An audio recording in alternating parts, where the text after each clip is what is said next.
Olá, turma! Vamos iniciar a nossa aula de anatomia de hoje, tá bom? Anatomia é a ciência que estuda macro e microscopicamente as estruturas dos seres vivos. E quando a gente fala de função, a gente está falando da fisiologia. São estudos distintos, mas que se complementam. Não tem como a gente falar de fisiologia sem citar anatomia, tá ok? Durante o decorrer das aulas, a gente sempre vai falar das funções das estruturas, para que elas servem, e hoje a gente vai iniciar esses conceitos básicos anatômicos. A primeira coisa que a gente tem que ver quando a gente olha um grupamento de pessoas é que elas são diferentes, elas têm características diferentes, né? Essas características a gente chama de variação anatômica. Elas não apresentam nenhum tipo de prejuízo, não vai atrapalhar o funcionamento, a fisiologia do corpo humano. Mas são diferenças que a gente repara a olho nu, tá? Como sexo, idade, biotipo, evolução e raça. O sexo é óbvio, né? Masculino e feminino. A idade, nós somos diferentes desde a hora que a gente nasce até o processo de envelhecimento, né? Até a idade que a gente falece normalmente. Biotipo, né? Você pode ser alto, então você é longilíneo, você pode ter um tamanho médio, médio-líneo, né? E você pode ser baixinho, ser brevilíneo, isso muda a configuração, não muda as estruturas, mas muda a configuração. Pessoas com o tronco mais alongado, com as pernas mais compridas, isso vai mudar um pouco a disposição de alguns órgãos, tá? Processo de evolução, já deixo salientado aqui que a gente não veio do macaco, tá? O ser humano evoluiu do ser humano, tá? E para o ser humano ainda a evolução ainda não parou, porque quando a gente fala da palavra evolução, a gente remete a um processo que não para, tá? Então, do homem primitivo, nós somos muito diferentes hoje, como daqui a 1000 anos vamos ser muito diferentes do que a gente é hoje, tá? É um processo de evolução. Essa evolução está relacionada ao processo de adaptação ao meio que a gente vive. Então, antes os homens, né, o ser humano, ele era mais troncudo, mais forte, tinha uma quantidade, as fibras musculares eram mais densas. Mas por quê? Porque eles precisavam caçar, precisavam correr, fugir dos outros animais. Hoje em dia não, nós somos civilizados e algumas coisas mudaram. Eu tenho menos musculatura no pescoço do que tem um homem primitivo. Tenho algumas musculaturas a menos no antebraço, tenho menos dentes, né? A minha cabeça, o formato do meu crânio é diferente, tá? E quanto à raça, as variações anatômicas relacionadas à raça, a gente vê em povos que pouco se miscigenaram, ou então eles têm eles são oriundos de uma colônia não de exploração, como o Brasil é, mas uma colônia de povoamento, né? Então, por exemplo, no Brasil eu tenho índio, né? Negros, os europeus que vieram para cá, e aí a gente tem uma mistura, né? Uma miscigenação muito difícil de você perceber as variações anatômicas de um brasileiro. Mas, por exemplo, na população negra, na África, você vê descrições, né, anatômicas que são características, assim como os asiáticos com seus olhos puxados. Isso é uma variação anatômica referente à raça, tá? E essas variações anatômicas, elas também marcam a genética e podem também apresentar problemas de saúde relacionados à raça, tá? Isso é tudo a gente vai falando no decorrer das aulas, mas é muito comum a gente ver alguns tipos de doenças ou de problemas de saúde, perturbações de saúde, decorrendo de alguns povos e os outros não. Normalidade é o padrão do indivíduo, que ocorre na maioria dos casos. Quando as variações morfológicas, né, elas trazem algum tipo de prejuízo funcional, a gente chama de anomalia. Então, a pessoa que nasce, em vez de 5 dedos na mão, a pessoa tem 8 dedos na mão. Essa mão não vai fechar direito, não vai ter tanta mobilidade, vai perder função, então é uma anomalia. Quando essa anomalia ela é muito acentuada, a gente chama de monstruosidade, tá ok?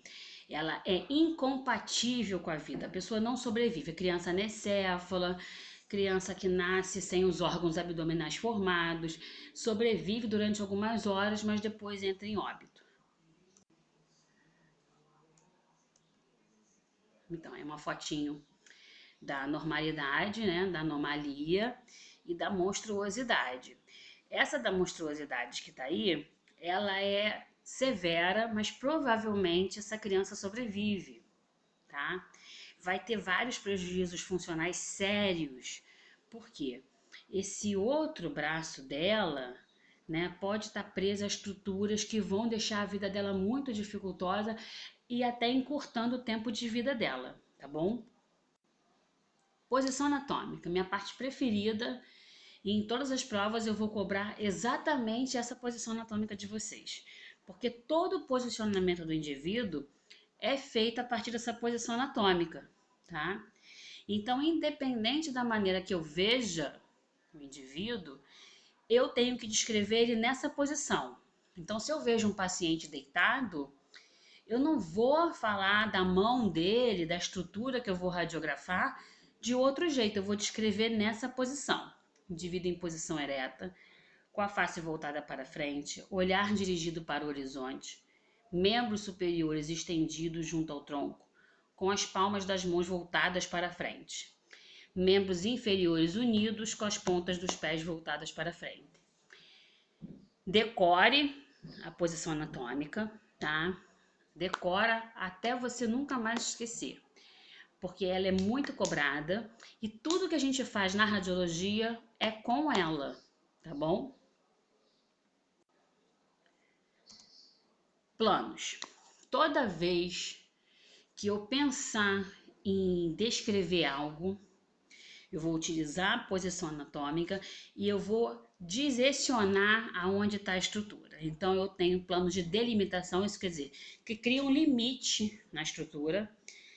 Plano superior cranial, plano dorsal, que a gente está falando das costas, né, que é o plano posterior, plano ventral, em alguma coisa que está à frente no meu abdômen. Eu só uso essa palavra ventral se for relacionado ao abdômen, tá? Caso ao contrário, eu só uso anterior. Lateral direito, esquerdo, e toda vez que está indicando o pé, é podálico. Plano de secção, plano de corte. Esse é o plano que a gente mais fala na radiologia, tá? O plano coronal, que divide o corpo em anterior e posterior. O plano sagital, que divide direito e esquerdo. E o plano transverso, que corta entre superior e inferior.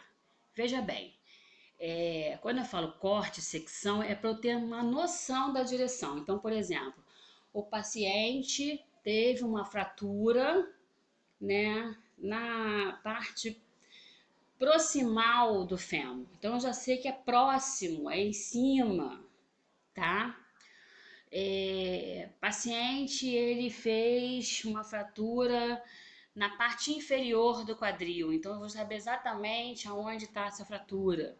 Eu indico, esses planos indicam, tá? Indicam a estrutura a ser estudada.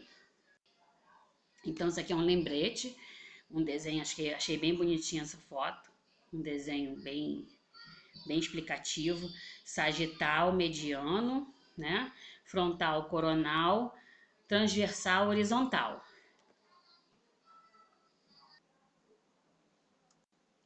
Então, aí vendo isso, a gente começa a fazer alguns parâmetros, tá?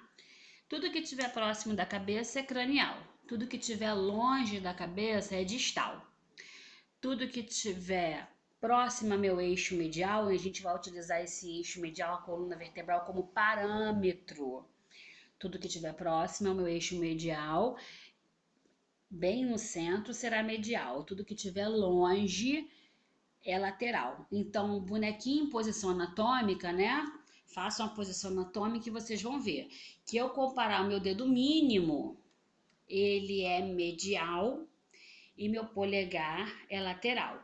Se eu comparar o meu joelho e meu punho, o meu joelho é distal e meu punho é proximal. Por quê? O joelho está mais longe da cabeça, longe, distante, distal.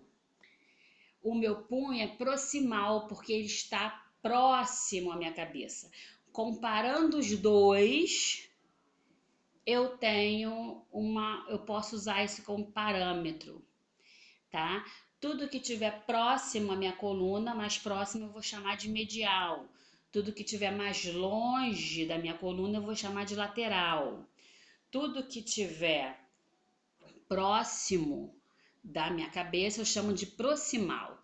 Tudo que tiver distante da minha cabeça, eu chamo de distal. Tá ok? Então, sempre comparando duas estruturas, não uma só. Então, o médico pode pedir para vocês, ó, faz um raio-x, tá? Da perna, né? Um raio-x de perna, e você sabe que lá na perna vai ter a tíbia e a fíbula, e aí ele coloca assim, indicação clínica, fratura na epífise proximal. Você não vai procurar essa fratura lá perto do tornozelo, porque você sabe que ela é próxima, então ela é na parte de cima do osso, tá ok? Então, termos que a gente relaciona: distal e proximal, medial, lateral, anterior e posterior, superior e inferior. São termos que a gente usa comparação estática, tá ok? Eu quero que vocês ouçam os áudios e caso vocês tenham dúvida, né, me perguntem. Eu vou passar exercício e vou deixar lá no aplicativo, tá ok?